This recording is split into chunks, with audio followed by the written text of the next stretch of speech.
morning guys, welcome back to my channel. Ngayong umaga ay papunta kami ng ng embassy.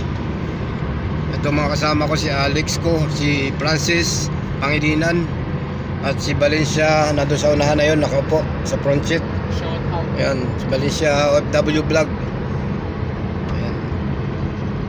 Papunta kami ng embassy guys kasi yung dalawa kong kasama may plano ng repatriate kasi nga wala kami mga trabaho dito.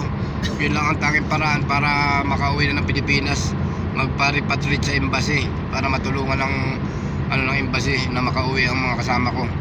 Ganon din sa amin na naghihintay pa rin hanggang ngayon ng aming nakapile na case kung anong magiging resulta, at pagkatapos maayos ng nakapile na case namin, ganon din gagawin namin ni Leo, ni Titi at ako. Ayan, magpapile din kami ng repatriate doon sa embassy. Ngayon ay umaga pa lang, inagapan namin ng pagpunta kasi baka abutan kami ng traffic sa daan, tanghaliin kami. Yun lang po ang ating update ngayong umaga ng araw ng linggo. Ayan, araw ng linggo ngayon guys. Punta kami sa Philippine Polo Embassy dito sa Riyadh. Okay, ayan, si Francis malapit na umuwi yan guys. Congratulations Francis at Alex ko. Ilang araw ang pagtitiis na lang at makakauwi na kayo ng Pilipinas. Isang months pa eh. Harap. Ay, araw, months pa. Picturean mo yung driver. Hawakan mo lang. Huwag mo masyadong itaas para Parang madilim. Ba't madilim? madilim dyan sa kanya. Against the light. Against the light dyan sa'yo. Ayan, dito okay naman dito. O, linaw o. O yan o, si Francis o, ganda lang ngiti kasi pauwi. Lapit na talaga makauwi. Pero palagay ko magkakasabay-sabay din kami nitong mga to. Mauna lang silang mag-file pero magpapangapangabot din kami kasi kami mga Pilipino. Pauwi na rin lahat ng Pilipino dito sa Pilipinas.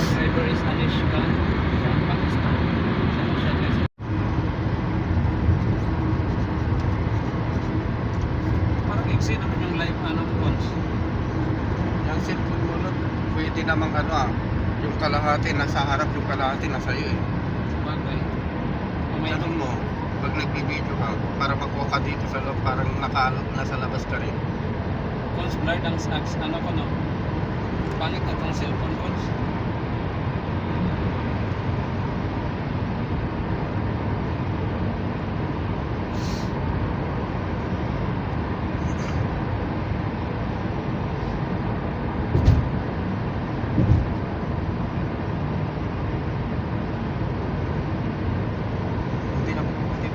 Hindi pa pala sa traffic.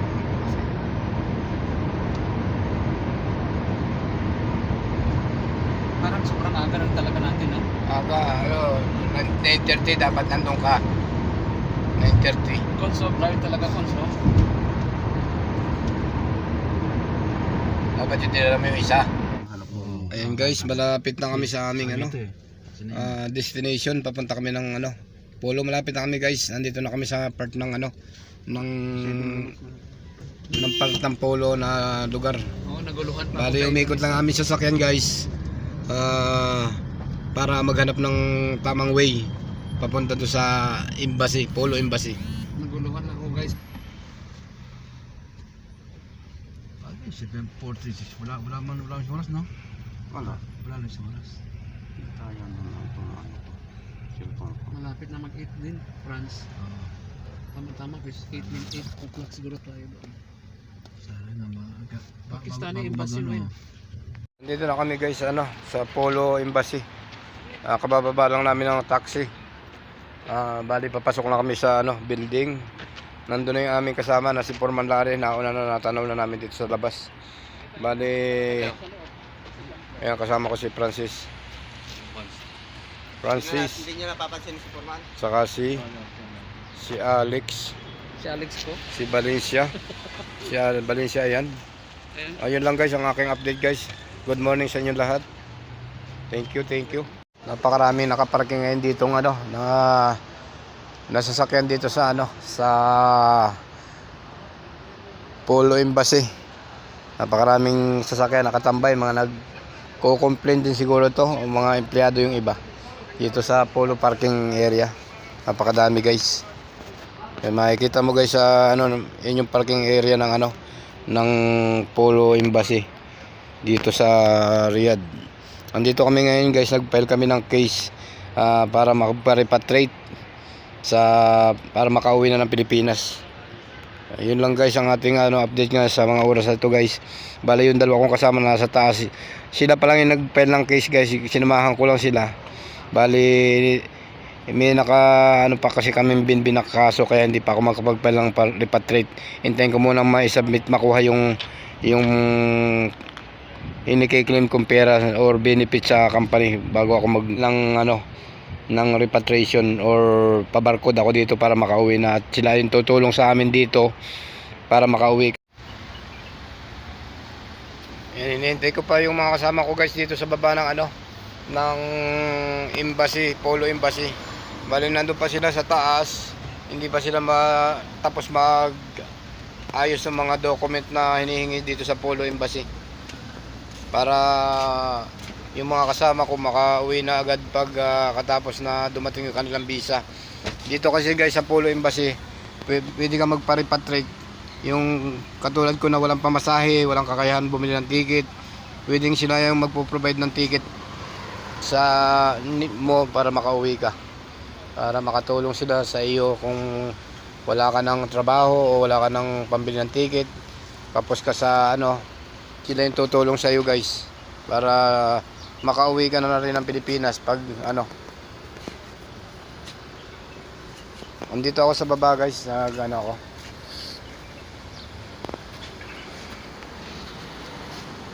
Yun guys, yung dalawa kong kasama okay na, tapos na mag-file ng case. Nandito na sila sa baba. Bali na okay na sila, maghihintay na lang ng tawag ng embassy pag nandyan na yung pinakang barcode na hinihingi nila para sila yung mapauwi. Ito yung dalawa kong kasama guys, si Francis at saka si Alex ko. Yan yung nag-file ng repatriate. Aywa. Ito si Alex ko at saka si Francis Bonel Pangalinan, taga San Fernando, Pampanga. Yung kasama ko na yan. Matagal na kami magkasama dito sa company namin. Nasa 11 years na yata. Ayun lang guys ang aking update sa mga oras na ito guys. Ayan, thank you guys. Pabalik na kami ng aming kampo. Hintay lang namin yung aming service na sasakyan. Yung driver namin na Pakistani. Yun lang guys. Thank you for watching guys. Andito na kami sa loob ng sasakyan. Pauwi na kami ng tapos na kami mag-ayos sa Polo Embassy. Ito yung kasama ko yung dalawang yan, si Alex at saka si Francis ang nag-arrange ng doon ng kanilang pag-repatriate. Nagpatulong sila sa Polo Embassy para mai-repatriate sila. Bali ang schedule nila guys ay December, pinababalik sila or tatawagan sila ng Polo para kung nandyan na ba yung kanilang barcode. Yung barcode kasi tinatawag guys ay yung sila yung magpapauwi sa'yo ng wala kang babayaran sa Polo or wala kang gastos para makauwi. Sila na yung bahala mag-provide ng ticket mo, visa. Kukuhain mo na lang dyan yung visa mo pag dumating na yung visa mo sa embassy. Ayun, yun lang guys ang aking masasabi guys sa inyo. Sana makauwi na itong dalawa kong kasama sa lalong madaling panahon or ilang araw na lang makakauwi na sila. Sana doon na rin sila magpasko para masaya naman ang kanilang pamilya guys. At kasi itong mga kasama ko, tulad ko rin na napakatagal na hindi nakakauwi guys. Ilang taon na. Ako 8 years na ngayong January next year. 8 years na ako na hindi nakakauwi ng Pilipinas. At sana sila ay makauwi na agad guys para makapay na sila ng kanilang mga anak at pamilya sa Pilipinas.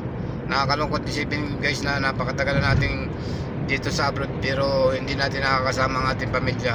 Tuwing Pasko napakalayo natin sa kanila, kaya ito na siguro yung pagkakataon na binigay ng Panginoon para makauwi sila guys at matulungan silang makauwi ng maayos sa tulong ng Philippine Embassy or Polo dito sa Riyadh. Doon sa Pinilan na naman. Ayan guys, Ganito na lang. Yun lang guys ang aking... Aywa, see you Philippines. Ayan guys, Riyadh to Manila. Pilipinas, Manila.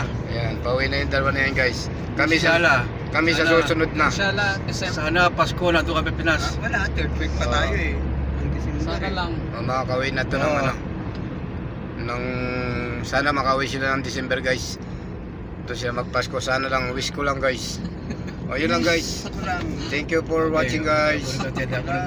Aywa. Guys, tuloy-tuloy ang biyahe natin pauwi ng aming bilya sa Alcards Exit 12 dito sa Riyadh, Saudi Arabia guys. Ayan, nasa loob kami ng aming sasakyan. Ang aming service na Cheers ha. driver ay si ano? Si Anis. Si Anis Khan. Ayan, ang aming driver. Si Anis yan guys. Si. Okay. Rajal. Okay. Cheers Anis. Bade ka nakalam. Cheers. Next minute. Oh, driving first because muskila. Bade ada start. Balik. Ay wapun muskila ada Driving muskila. Ada driving anta mungkin bade free penalty. Medyo matraffic na naman guys dito sa aming unahan. Nasa stoplight kami pero nakago siya pero naka-stop. Ano? Anis. Cheers Anis. Aywa. Yung King Abdullah Sis Public Library, yan pala yung building na yan guys dito sa Riyadh, katabat ng ano ng Sain building ayun, no?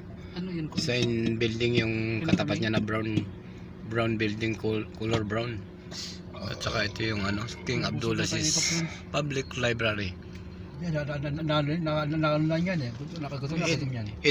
Itong way na ito guys ay papuntang ano Ada Kurais Road guys, itong way na ito.